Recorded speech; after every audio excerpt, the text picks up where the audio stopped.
हजरत उमर खड़े कह रहे खातून उमर से क्या शिकायत बता। तो कहने लगी बता के क्या करूं, उमर कौन सा मान जाएगा। कहने लगी तू बता तो हो सकता है उमर मान जाए, तू बतला तो हो सकता है उमर मान जाए। तेरी शिकायत अगर बजा होगी, तेरी शिकायत अगर जायज होगी तो खातून मैं तुझे यकीन दिलाता हूं कि उमर को मना के रहूंगा। उमर को मना के रहूंगा। इतना कहना था, इतना कहना था तो आप बीती बयान करने लगी। ओ अजनबी सुनना चाहता तो सुन, बोली मेरे घर के अंदर चल, अभी चल और मेरी हांडी का ढक्कन उठा के देखना, मेरी हांडी का ढक्कन उठा के देखना। मैं कसम खा के कहती हूँ मेरी हांडी चूल्हे पे जरूर है, मेरा चूल्हा जरूर जल रहा, लेकिन हांडी में खाना नहीं है बल्कि पत्थर के टुकड़े उबल रहे हैं। क्या उबल रहे हैं? जोर से बोलो, क्या उबल रहे हैं? पत्थर के टुकड़े उबल रहे हैं। चल के देख ले मेरी हांडी में, तुझे यकीन ना आए तो। हजरत उमर ने फरमाया खातून पत्थर के टुकड़े उबालने की तुझे आधी रात में क्या जरूरत पड़ गई। कहने लगी यही तो रोना है, उमर खलीफा है और मेरे घर में फाका है।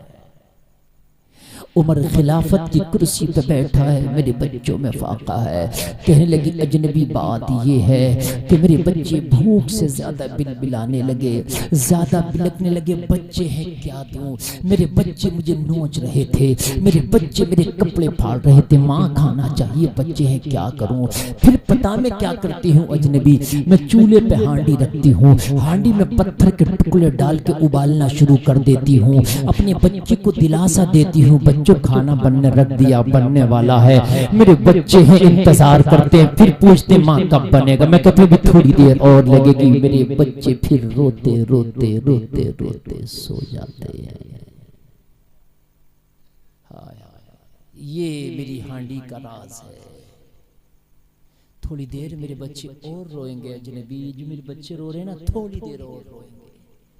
और फिर जब मेरे बच्चे रो रो के थक जाएंगे, मैं कहती रहूंगी बार बार कि बस बनने वाला खाना, तो बस ये थक के सो जाते हैं।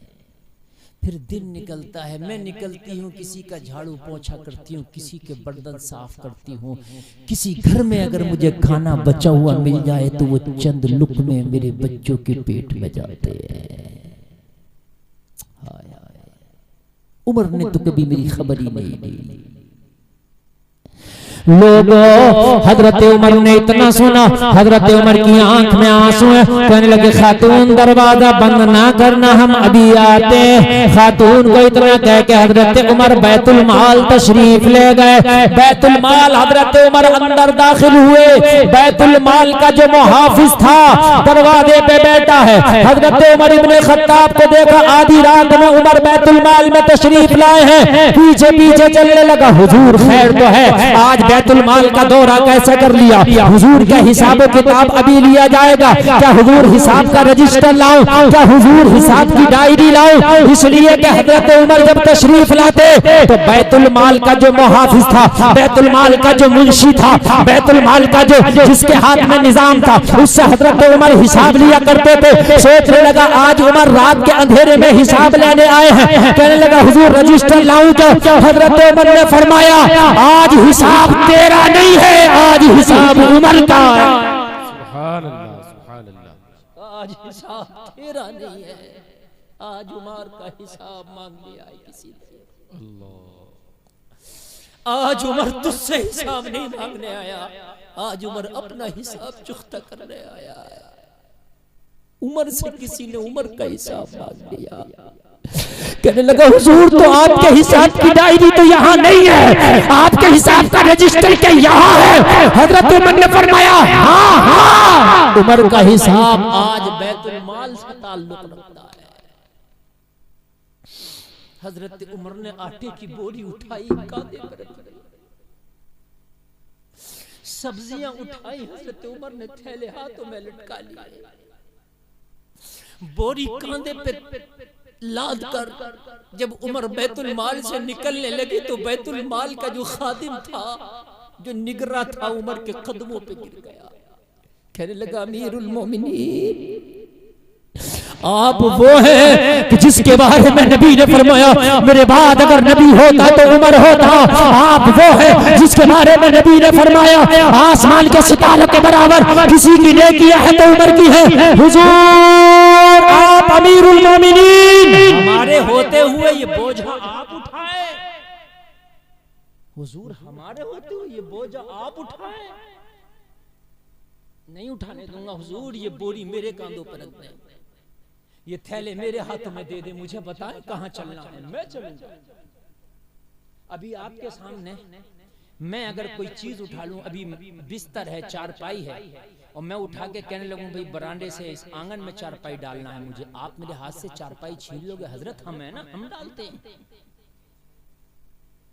क्योंकि मैं आपका मेहमान भी हूं, और फिर एक आलिम होने की हैसियत से आप मोहब्बत कर रहे हैं। उमर तो वो है कि जिसने मुस्तफा को अपनी आंख से देख के कलमा पढ़ा है। सुभान अल्लाह, माशाअल्लाह। उमर तो वो दुनिया का 40वां मुसलमान है कि जिसने कलमा पढ़ा तो इस्लाम घाटियों से निकल के मैदानों में आ गया। बेशक। उमर तो वो है कि दुनिया की तारीख को बदल दिया। उमर तो वो है कि जिसके नाम से कुफ्र थर थर कांपता था। उमर तो वो है कि जिसने इस्लाम का झंडा उठाया तो अफ्रीका के साहिलों तक इस्लाम का झंडा लहरा दिया। सुभान अल्लाह, माशाअल्लाह। उमर कोई छोटी मोटी जात या किसी पीर फकीर का नाम थोड़ी ना होगा, है? उमर बहुत बड़े का नाम है, बहुत बड़े का। टाइम बड़ी तेजी से गुजर रहा है, 1 घंटा मेरी तकरीर होने वाली है, बस थोड़ी देर और सुन ले।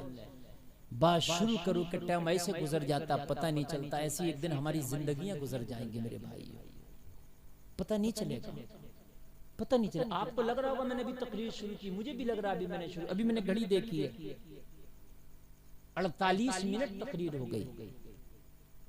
ऐसे ही हमारी जिंदगियां गुजर जाएंगी। क्या भरोसा है जिंदगानी का, आदमी बबूला एक पानी का। बड़ी बरको शरार है दुनिया, बड़ी बेएतबार है दुनिया। जिंदगी नाम रख दिया किसने, मौत का इंतजार है दुनिया। कोई गुल बाकी रहेगा न चमन रह जाएगा, पर रसूलुल्लाह का दीने हसन रह जाएगा। बस सुन लें जरा 15 मिनट मेरी बात और मोहब्बत से सुन लें मेरे भाइयों। अल्लाह सलामत रखे और अमल की तौफीक अता फरमाए। इन शादियों को ये ना समझो कि ये शादियां हैं तो ये गुंडागर्दी का सर्टिफिकेट मिल गया। ये शादियां तुम्हें ये सबक दे रही हैं। एक दिन तू माँ के पेट से जब दुनिया में आया था तब तेरी खुशी मनाई गई थी। कैसे तेरे 25-30 साल गुजर गए तुझे पता ना चला। तेरी आधी जिंदगी गुजर गई, आज शादी है। एक दिन वो होगा कि तेरा जनाजा तैयार किया जाएगा। पैदा होने से मरने और शादी बीच का है ये। इंसान की 60 साल की जिंदगी हो रही है, 25-30 साल में शादी हो रही है। तो बोलो आधी उम्र हो रही है कि नहीं हो रही है मेरे भाई? लगभग आधी उम्र। तो ये आधी उम्र है, पैदा हुआ था भी ऐसा लग रहा कल पैदा हुआ था। आज तेरी शादी होकर तुझे दूल्हा बनाया जा रहा। वो दिन भी दूर नहीं है कि तुझे कफन पहनाया जाएगा। वो दिन दूर नहीं है। हजरत उमर के कदमों पे गिर गया। हुजूर ये कैसे हो सकता है कि मेरे होते हुए हुजूर आप ये हम्माली का काम करें, आप बोझा उठाए। हजरत उमर के कदमों पे गिर गया, कहने लगा हुजूर ये आटे की बोरी मेरे कांधों पे लाद दे, ये सब्जियों के थैले मेरे हाथों में दे दे हुजूर, ये मैं ना होने दूंगा, ये बोझ आपको ना उठाने दिया जाएगा। आप मेरी आंखों का नूर है, दिल का सुरूर है, आप मेरा गुरूर है, मेरा फख्र है, इस्लाम की शान है, मुसलमानों की जान है। सुभान अल्लाह, सुभान अल्लाह, माशाअल्लाह, सुभान अल्लाह, जिंदाबाद। बहुत दूंगा ये बोझा। हजरत उमर ने एक जुमला बोला था और वो जुमला अपने दिल की तख्ती पर नोट करना नौजवान। हजरत उमर ने जिद नहीं की उससे, ना हजरत उमर ने उसे डांटा। एक जुमला बोला था हजरत उमर ने उससे, वो जुमला याद रखना, तुम भी याद रखना अपनी जिंदगी में वो जुमला। हजरत उमर ने फरमाया था ज्यादा जिद कर रहा उठा ले, लेकिन एक वादा ले मुझसे। कहने लगा हुजूर कौन सा वादा? हजरत उमर ने फरमाया ये आज मेरा बोझ तू उठाने तैयार है कि कयामत में भी मेरा बोझ उठा लेगा? अल्लाह, अगर कयामत में मेरे अमल का बोझ उठा ले मेरे जो मामलात है उस बोझ को अगर तू उठा ले तो फिर आज भी उमर का बोझ उठा ले। हाथ जोड़ के कहने लगा हुजूर कयामत में तो अपना बोझ ना उठा पाऊंगा तो आपका कैसे उठाऊंगा। हजरत उमर ने फरमाया जब कयामत में तू उमर का बोझ नहीं उठा सकता तो आज दुनिया में भी उमर का बोझ उमर को उठाने दे। जब क़यामत में तू उमर का बोझ नहीं उठा सकता तो दुनिया में भी उमर का बोझ उमर को उठाने दे। जलसे में आने वालों हजरत उमर ने वो आटे की बोरियां ली और हजरत उमर ने सब्जियों के थैले लिए उसी खातून के दरवाजे पे जाके हाजिर हो गए। दरवाजा खुलाया, आवाज लगाई खातून, वो खातून दरवाजे पे आई। हजरत उमर ने कहा आने की इजाजत दो। हजरत उमर अंदर तशरीफ ले आए, खातून की इजाजत मिली, उमर अंदर आए। हजरत उमर ने फरमाया खातून देर न करो, तेरे बच्चे अभी रो रहे हैं, इस बोरी से आटा निकालो, जल्दी से आटा गूंदना शुरू करो। हजरत उमर ने फरमाया खातून तू आटा गूंदती चली जा, मैं सब्जियां काट रहा हूँ। सुभान अल्लाह, सुभान अल्लाह, माशाअल्लाह। वो आटा गूंद रही है, उमर जल्दी जल्दी सब्जी काट रहा है। अगर पूरी दुनिया में कोई ऐसी मिसाल हो तो ले आओ, आधी दुनिया का बादशाह गरीब खातून के घर में सब्जी काट रहा हो। लाओ लेके आओ कोई मिसाल अगर ऐसी है तो लाएं आप। आपने ये तो सुना होगा फला प्रधानमंत्री की इतने करोड़ की कार में चलता है, लग्जरी में चलता है, सुना होगा है? अमेरिका का राष्ट्रपति आता तो उसका प्लेन जहां भी जाता अलग आता, उसकी कार अलग आती है, प्लेन में रख के कार आती है। अगर वो इंडिया आएगा तो इंडिया की कार में सफर नहीं कर सकता, उसकी कार अलग प्लेन में आएगी, वो अलग प्लेन में आएगा, फिर अपनी कार में बैठ के जाएगा। लोगों ये तो सारी मिसालें सुनी होंगी, लेकिन ये कमाल नहीं है 23 लाख मुरब्बा मील का हाकिम एक गरीब खातून के बच्चों के लिए सब्जियां काट रहा। ये मिसाल नादिर है, नायाब है। बेशक बेशक, ये मिसाल नहीं मिलेगी, ऐसी मिसाल नहीं मिल सकती। हाय हाय हाय, आधी दुनिया का बादशाह ये आसमान देख रहा है, ये जमीन देख रही है, उमर तेजी से सब्जियां काट रहे हैं। हजरत उमर सब्जियां काट के फारिग हो गए, खातून आटा गूंद के जल्दी से पेड़े बनाने लगी, गोल गोल बनाती है रोटियों के लिए। हाय हाय, हजरत उमर इसकी खातून के चूल्हे में लकड़ी रख करके मुंह से फूंकने लगे, आग जला रहे हैं। हाँ यार जरा बोल दो ना सुभान अल्लाह, सुभान अल्लाह, सुभान अल्लाह।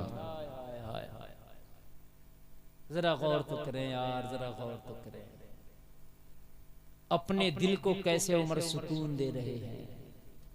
फूंक फूंक के उमर आग जला रहे हैं, उमर फूंक फूंक के आग जला रहे हैं। लोगों शायद अगर आज इन बच्चों का बाप भी होता तो इतनी कोशिश ना करता आग जलाने में, इन बच्चों का बाप भी होता तो इतनी जल्दी ना करता खाना पकाने में। हजरत उमर बार बार तकादा कर रहे हैं खातून जितनी जल्दी हो सके रोटियां बना, खातून जितनी जल्दी हो सके रोटियां बना। खातून रोटियां बनाती चली जा रही है, हजरत उमर आग जलाते चले जा रहे हैं। खाना बन के तैयार हो गया, दस्तरखान लगा दिया गया, बच्चे दस्तरखान पे बैठे, उमर अपने हाथों से लुकमा उठाते जा रहे हैं, बच्चों को खिलाते जा रहे हैं।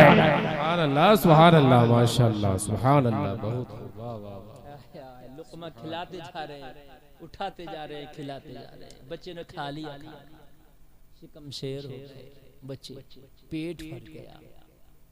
फिर पता उमर ने क्या किया, बच्चों को कांधों पे बिठाया और कांधों पे बिठा के आंगन में हजरत उमर लोरियां सुनाते जा रहे हैं, बच्चों को घुमाते जा रहे हैं और बच्चे मुस्कुराते जा रहे हैं। हजरत उमर बच्चों को खिलाते जा रहे हैं, घुमाते जा रहे हैं, बच्चे मुस्कुराते जा रहे हैं। जब बच्चे खुश हो गए उमर ने कांधे से उतारा और उतार के फरमाया बच्चों क्या खुश हो। बच्चों ने कहा हम बहुत खुश हैं। हजरत उमर ने फरमाया खातून अब कोई शिकायत करने लगी, अब तो कोई शिकायत नहीं है। तो हजरत उमर ऐसे खड़े हैं जैसे हाकिम के सामने मुजरिम खड़ा होता है।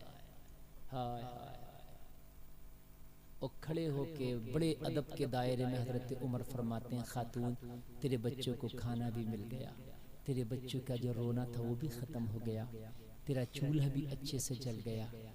अब ऐसा करना उमर को माफ कर दे।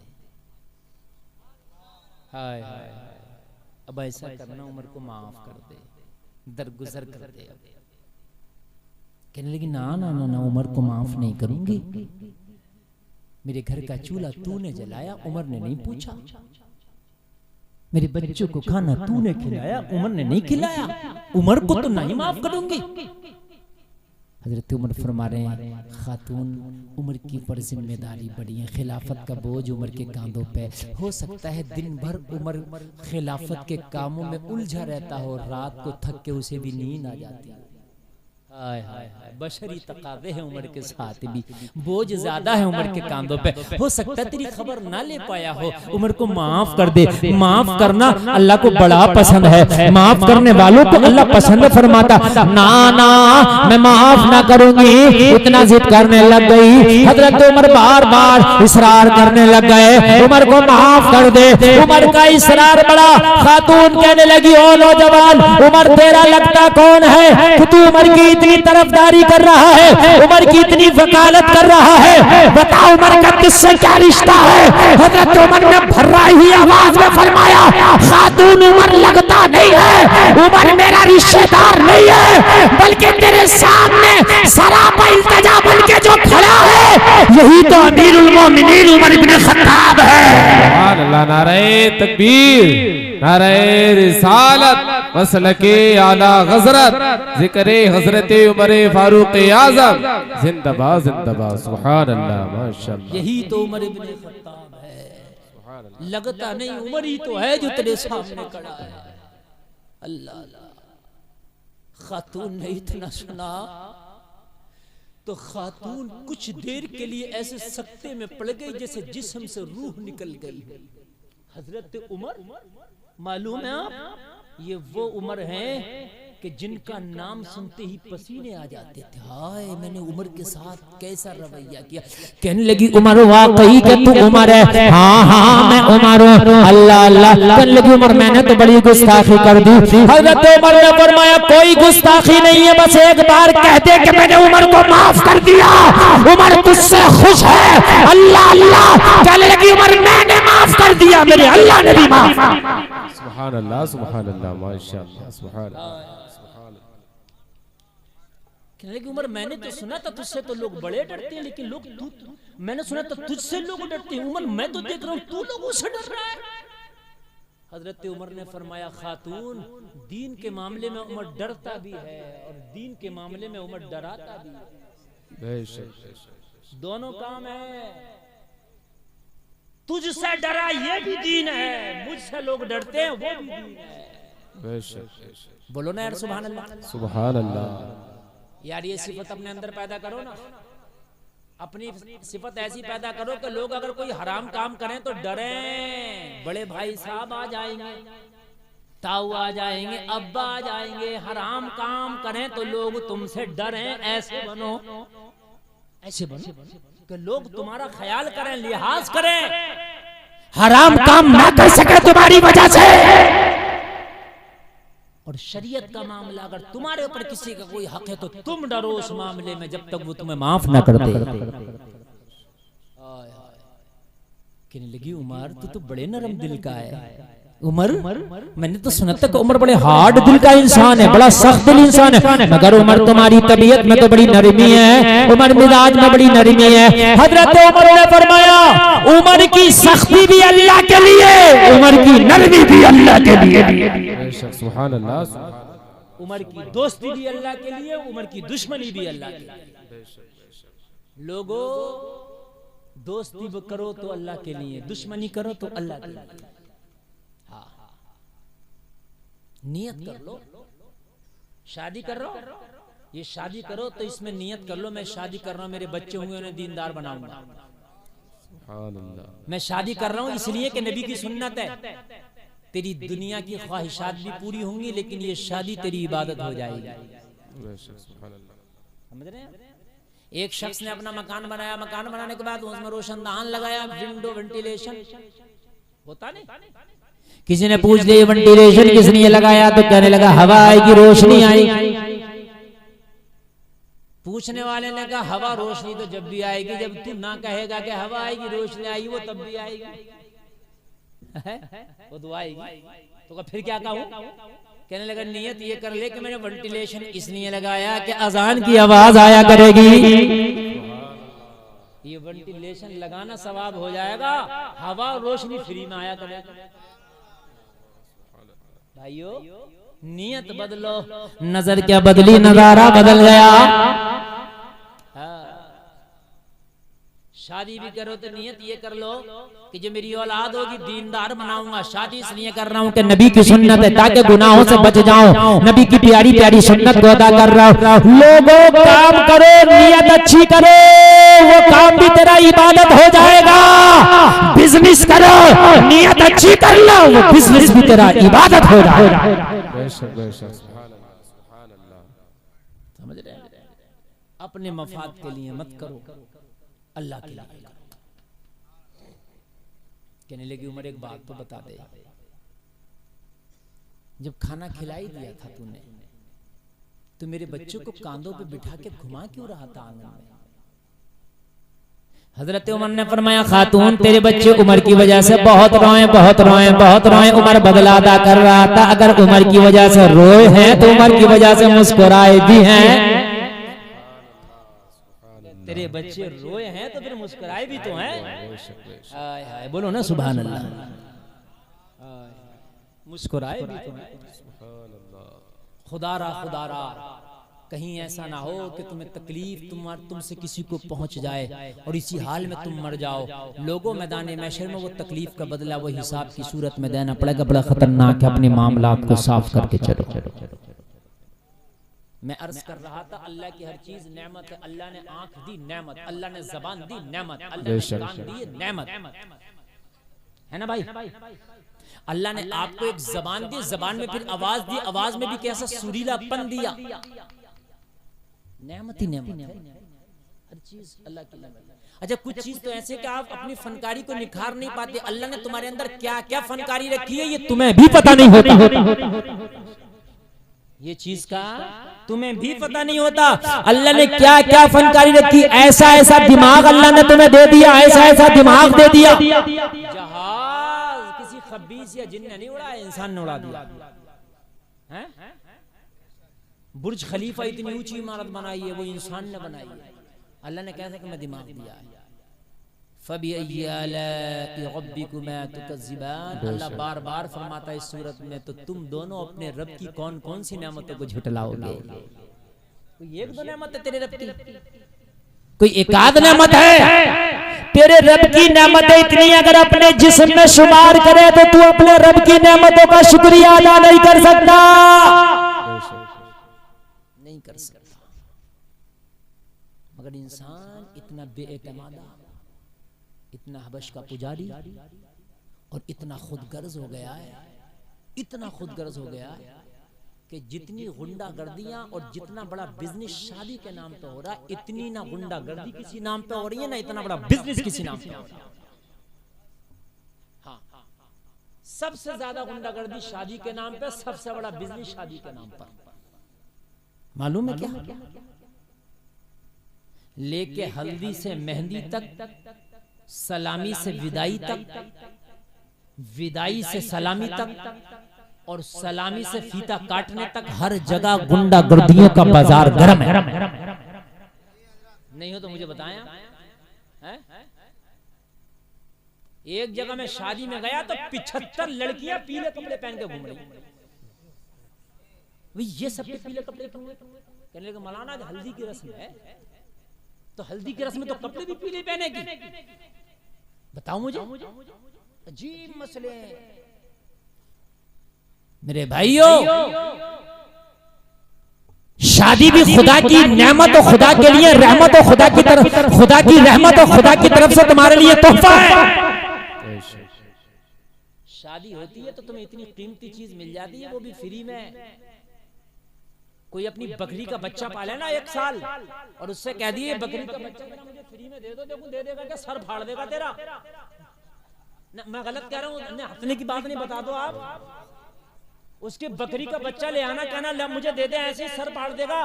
कहेगा 1 साल तक खिलाया पिलाया, बकरी का बच्चा तुझे फ्री में दे दूंगा। लेकिन बाप अपने जिगर का टुकड़ा जिसे 20 साल तक पालता है, अपनी बेटी को, अपने जिगर के टुकड़े को पाल के तुझे फ्री में तेरे डोले में बिठा कर तुझे गिफ्ट कर देता है निकाह के नाम। बता इससे बड़ा तोहफा क्या होगा? मेरी भाइयों बात समझ रहे हैं कि नहीं समझ रहे हैं? बाप जिगर का टुकड़ा जिसने 20 साल तक अपने जिगर के टुकड़े को पाला, फिर भी कहता था कि क्या मिला है मुझे? जहेज तो आला क्वालिटी का मिला ही नहीं, मुझे ये चीज तो दी नहीं, मुझे ये चीज तो दी नहीं। और खुदगर्ज इंसान, तुझे अपने जिगर का टुकड़ा इतना कीमती अपने जिगर से जुदा करके दे दिया, तुझे और क्या चीज चाहिए थी? मुझे बता तो दे। एक माँ से तू ये कह के देख लेना कि ओ माँ तू अपनी औलाद मुझे दे दे, उसके बदले में अनिल अंबानी का सारा कारोबार तुझे दे दूंगा।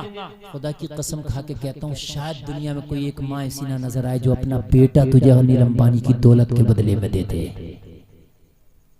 नहीं दे सकती। वो अलग बात है कि किसी को गोद दे दिया बेटा।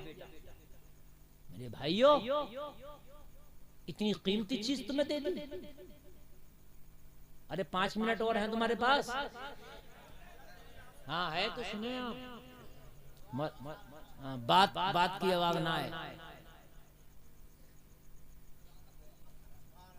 नहीं आपकी है, मेरी नहीं है। मुझे जाना है दिल्ली और मेरी कल तकरीर इंदौर के भी 100 किलोमीटर आगे है। मैं इंशाल्लाह वहाँ बोलूँगा।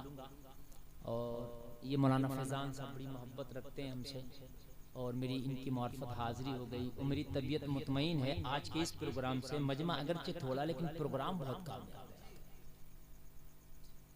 और अगर कोई उठ के चला गया तो इसमें मेरी गलती नहीं है, वो उसकी गलती है। हाँ वो उसकी खता है, मेरी नहीं। तकरीर मैंने बहुत अच्छी की है, ये भी मैं मुतमईन हूँ अल्हम्दुलिल्लाह। अपने प्रदर्शन से आदमी खुद मुतमईन होना चाहिए। मैं जो अर्ज कर रहा था ये बात सुनने, तो अपनी काम की बात मेरे जहन में क्या कहता है कि मुझे इस कंपनी का माल नहीं दिया, ये नहीं दिया। ओ खुदगर्ज, ओ खुदगर्ज, ओ खुदगर्ज इंसान, तुझे शर्म आनी चाहिए, तुझे शर्म आनी चाहिए। मैं आज 1-2 दिन की बात बता रहा हूँ। हमारे चाचा बड़े परेशान। क्या हुआ? कहने लगे मौलाना साहब मेरा भूसा पड़ा है खेत में, मजदूर तलाश कर रहा हूँ, 3 दिन से मुझे मजदूर नहीं मिल रहा कि पैसे लेके मेरा भूसा उठा के मेरे घर में डाल दे। बात सही है? ऐसा होता कि नहीं होता? कभी कभी नहीं मिलता। ऐसा होता, काम का वक्त चलता मजदूर नहीं मिलता। कितने लोगों को नहीं मिलता? मुझे नहीं मिल रहा मजदूर 3 दिन से मदरसे की सफाई कराने के लिए। अब मदरसा खोलूंगा मैं, साजना सफाई करा दूं तो मजदूर नहीं मिलता। तुझे मजदूर अगर मिल भी गया तो 8 घंटा काम करता है, 500 का नोट करारा ले लेगा। 8 घंटे के ऊपर सुई जाएगी, काम नहीं करके देगा। और भाई टाइम पूरा हो गया। मेरी बात गलत तो नहीं है?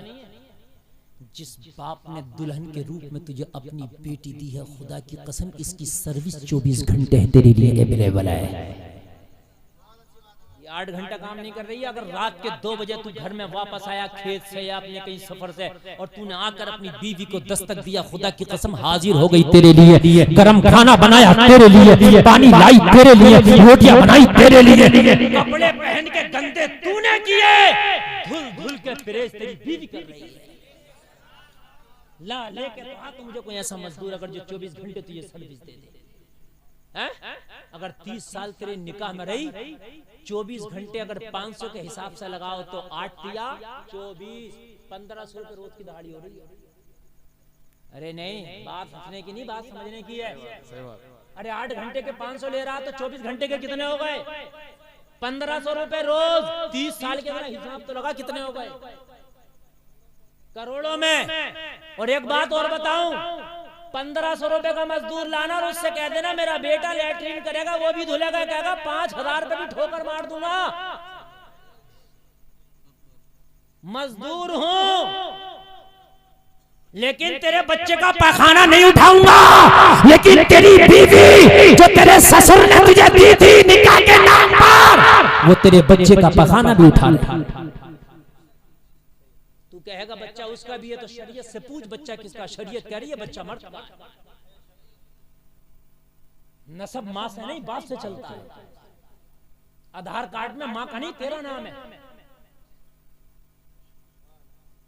अगर माँ मसला यह है कि बच्चे को दूध पिलाने मना कर दे तो शौहर के लिए लाजिम है कि अपनी बीवी को उजरत दे के दूध पिलवाए। हाँ, तेरे बच्चे को पाल के दे रही है, तेरी नस्ल को आगे बढ़ा रही है। अच्छा, मेरा एक सवाल पूरे लोगों से अगर जवाब दे देना, अगर तुम्हारे घर में बीवी निकाह करके 50 साल भी रही, ये बता तुझसे लेके क्या गई?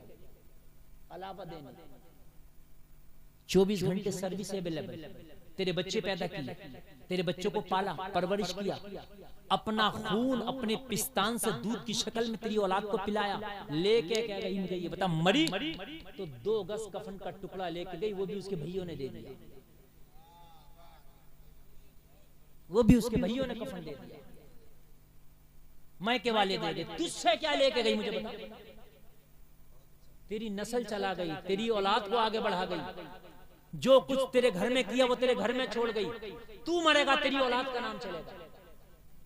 तू मरेगा, तेरी औलाद का हो गया। वो मरी, वो क्या ले गई? वो तो जो अपने बाप के घर से लाई वो तेरा, और जो 24 घंटे तुझे सर्विस अवेलेबल की वो तेरी। और खुद गर्ज इंसान और मक्कार इजारी इंसान, इसके बावजूद भी तुझे जहेज चाहिए, उसके बावजूद भी तू ताने देता है इसको कि तू लाई क्या है? वो अपना सारा वजूद तेरे लिए हाजिर कर दिए, मुझे बता और क्या चाहिए?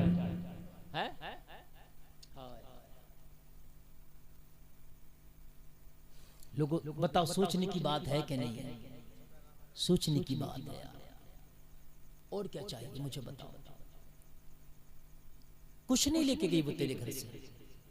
सही बात तो यह है ना कि तू जब घर से बाहर चला जाता था, तेरे माल की रखवाली करती थी, तेरे घर की रखवाली करती थी, तेरी बगैर इजाजत के तेरे घर का कोई सामान नहीं देती थी। कोई मांगने चीज आ गया तो कहता था कहती थी बच्चों के अब्बू घर पे नहीं है, मैं उनसे मालूम कर लूं।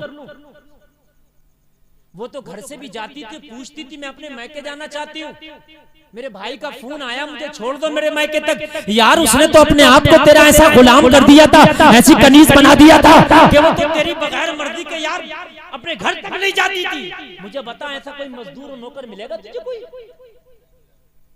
और बेवकूफ खुदगर्ज इंसान, उसके बावजूद भी तू इस तोहफे की, इस नेमत की, अल्लाह की कदर नहीं करता। और एक आखिरी बात, अल्लाह ना करे, 100 बार अल्लाह ना करे तुम्हें कोई मर्ज लग जाए, अभी तुम्हारी किडनी खराब हो जाए, डॉक्टर कह दे तेरी किडनी खराब हो गई, तू नहीं जी सकता। हाँ, एक चारा है कि कोई किडनी अगर तुझे दे दे तो मैं वो ट्रांसप्लांट कर दूंगा और तू जी सकता है। शायद तेरा भाई भी खामोश हो जाए किडनी के नाम पर, सही बता रहा हूं मैं। शायद तेरा दोस्त भी खामोश हो जाए किडनी के नाम पर। माँ जैसी मोहब्बत पूरी दुनिया में नहीं मिलेगी, ये बात सही है, लेकिन शायद तेरी माँ भी खामोश हो जाए इस किडनी के नाम पर। तेरी बीवी आगे आके कहेगी, एक मेरी किडनी मेरे शौहर को लगा दो, मेरा शौहर जिएगा तो मेरी जिंदगी चलेगी। और आपको यकीन ना आए तो 50 ऐसे किडनी के मैं केस दिखा दूंगा जो बीवियों ने किडनी दी। समझ रहे हैं? मुझे बता, तुझे और क्या चाहिए यार? फिर भी तुझे जहेज चाहिए, फिर भी कहता है कि मुझे कुछ ना मिला। और जालिम इंसान, तुझसे बेहतर तो शायद को जल्लाद होगा जो पोस्टमास्टम हाउस में, जो पीएम हाउस में लोगों को काटता है। तुझसे कम जल्लाद तो वो होगा, एक बार काट के वो भी छोड़ देता है, तू जिंदगी भर ताने दे के उसके दिल को फाड़ता रहता है, वो भी एक बार फाड़ के छोड़ देता।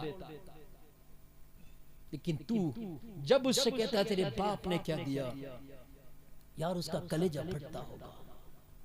उसके बाप ने यार अपनी बेटी को तुझे दे दिया, और क्या देगा?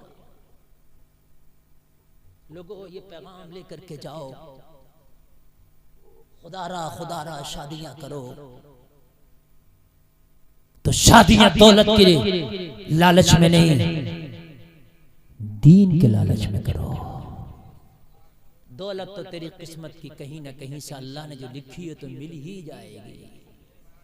सुभान अल्लाह बोलो, सुभान अल्लाह।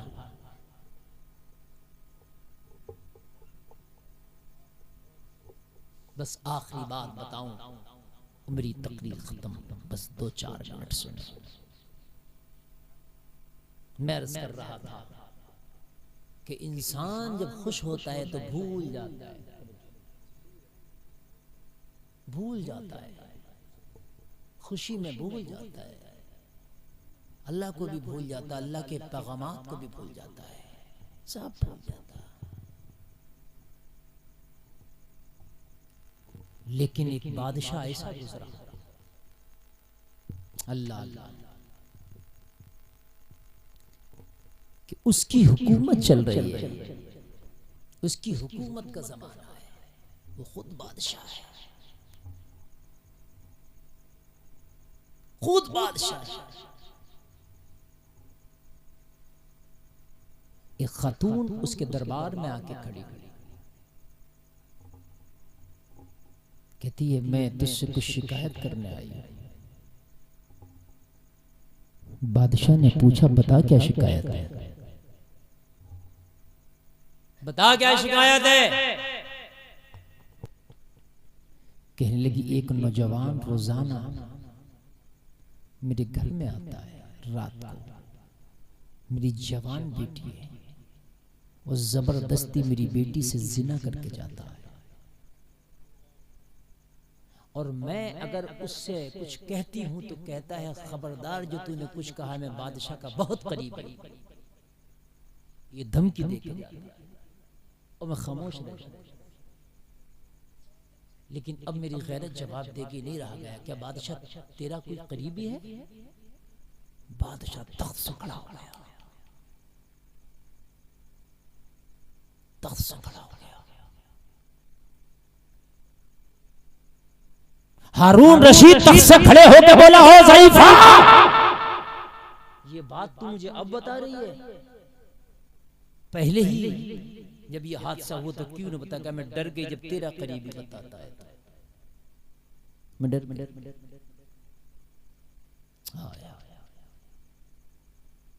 हारून रशीद बोला आज रात को आएगा? कहने लगे वो तो रोजाना आता है, आज भी आएगा। हारून रशीद ने कहा जैसे ही वो तेरे घर में आए मैं बिल्कुल जागता हुआ तुझे मिलूंगा, फौरन मुझे खबर करना, उससे कुछ ना कहना, मुझे खबर करना। और एक काम करना, अपने घर का चिराग बुझा दे, चिराग नहीं जलने देना, ठीक है? ये मामूल के मुताबिक फिर आ गया और आकर के फिर कहा मैं वही हूं जो रोजाना आता हूं, बादशाह का बहुत करीबी हो, खबरदार खातून जो तूने जबान से कोई जुमला निकाला, अपनी आवाज बुलंद की